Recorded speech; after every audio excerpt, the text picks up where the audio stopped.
Welcome back to Noir Alley. I'm your host, Eddie Muller, enjoying a respite here at Bar 355.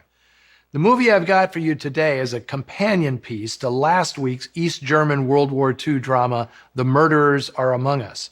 It's a 1948 production from RKO called Berlin Express, the first Hollywood movie shot in Germany after the end of the war. Berlin Express was a passion project for its producer, Bert Granit. He'd worked in movies since the early 30s, scripting mostly B pictures before catching on at RKO during the war as both a writer and producer. He became pals with actress Lorraine Day when he produced a couple of her wartime comedies. But Granit was itching to push the envelope and try new things. He got his wish in 1946 when he cast Lorraine Day against type in a complex psychological thriller called The Locket. Its surprising success earned him the chance to do something even more out of the ordinary. Granit was fascinated by the events unfolding in post-war Europe, specifically how the Allied forces, the US, England, France, and Soviet Union, were tenuously cooperating to broker a restructuring of Germany. So he traveled the war-ravaged terrain by train, documenting everything with a 16mm camera. It led to a story idea about a group of passengers headed to an international peace conference. Representatives of the various Allied nations would be thrown together to uncover a conspiracy with global consequences. In developing the story with German émigré Kurt Siodmak, brother of Robert Siodmak, the focus became the Allies' efforts to root out Nazi terrorists who'd gone underground to reform the Reich, a very real concern at the time. Anytime, really. RKO gave Granit its A-team, director Jacques Tourneur and cinematographer Nicolas Musaraka, who just created the quintessential film noir, Out of the Past. But Merle Oberon, cast here somewhat awkwardly as the French member of the Allied collective, insisted on Lucien Ballard as the DP. Not only because they were married, but because Ballard had developed a special lighting rig known as an Obi that helped hide the scars on Oberon's face that she'd gotten in a 1937 car accident. Bert Granit convinced RKO and the Allied governments to let him film in Frankfurt and Berlin, making this the first Hollywood production shot within the occupied zones of post-war Berlin. Making this picture was not easy. All the rubble and ruins are real, and movement through the various zones was not only logistically complicated, but something of a political minefield. But as Bert Granit said when I interviewed him years ago, the war managed to save us about $65 million in sets. And it definitely is the location shooting that makes Berlin Express so distinctive and historically significant. It is tricky to meld unfolding global events into a fast-paced mystery thriller. Here, necessary background is spelled out in voiceover for the less informed. Granit tested dozens of real radio announcers, but rejected them all because their vocal style didn't mesh with the film's approach. He considered having Robert Ryan do the narration, but that only complicated things because he plays one of the main characters. Finally, Granit settled on actor Paul Stewart, a recognizable voice from dozens of noir films, and Stewart nails it. If only he could have done all the omniscient voiceovers in crime movies. Screenwriter Harold Medford pulls off the tricky task of weaving geopolitics into a plot that had to satisfy audiences craving a thriller more than a history lesson. The ride may get a little bumpy at times, but there's plenty of exceptional and historical scenery, and lots of twists and turns along the route. From 1948, all aboard Berlin Express. The poignantly hopeful tone of that ending gets me every time. Clearly, Berlin Express was made in the relatively short window of time between the end of World War II and the beginning of the Cold War, a time when it was briefly possible, if perhaps naive, to imagine a rapprochement between the United States and the Soviet Union. That window quickly slammed shut, making this film a genuine curio from a very specific time in history.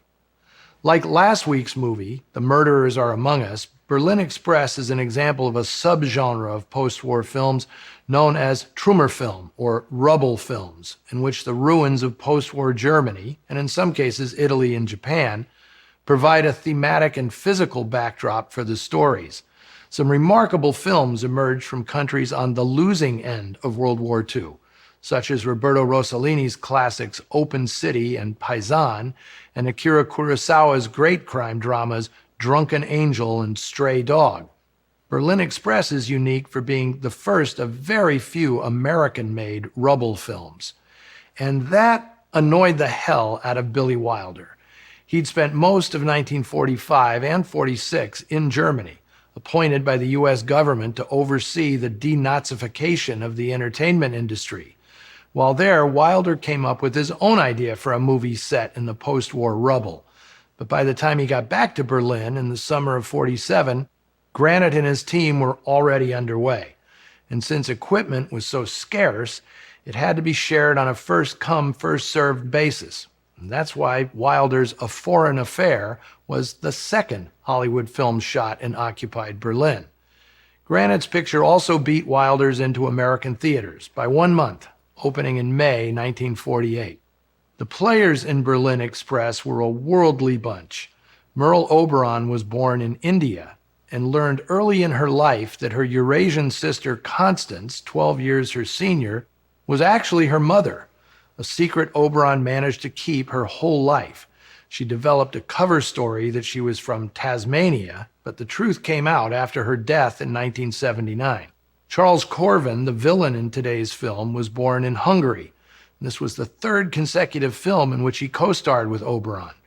In addition to being an actor, Corvin was a noted photographer and accomplished chef.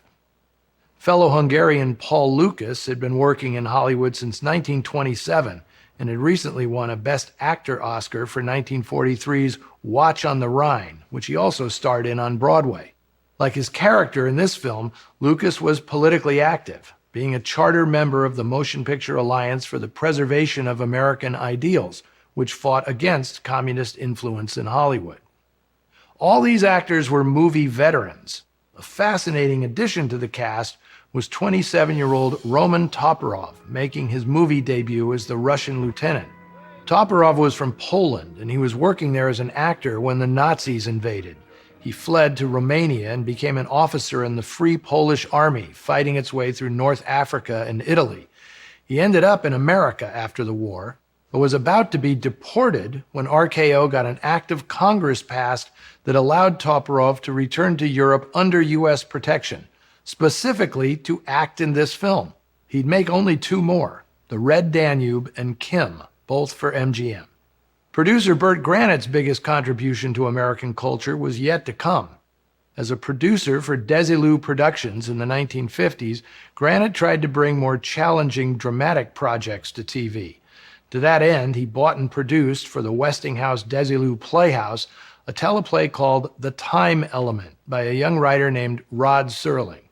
Granit thought so highly of it, he lobbied CBS to buy another show Serling had been pitching around town with no luck, The Twilight Zone. Granit would produce several seasons of that legendary series. He also produced the made-for-TV movie The Scarface Mob, a compilation of the first few episodes of the popular series The Untouchables. That's it for today's history lesson. Next week, I'll be presenting a film in honor of one of the most influential writers of the 20th century, who would be celebrating his 145th birthday if he hadn't kicked off in 1946. Join me for the 1942 oddity, The Big Street, or more accurately, Damon Runyon's The Big Street, starring Henry Fonda and Lucille Ball. Until then, see you in the shadows. Next on TCM, Agatha. Then Murder, She Said. And later, Athena. Wise up and watch TCM tonight.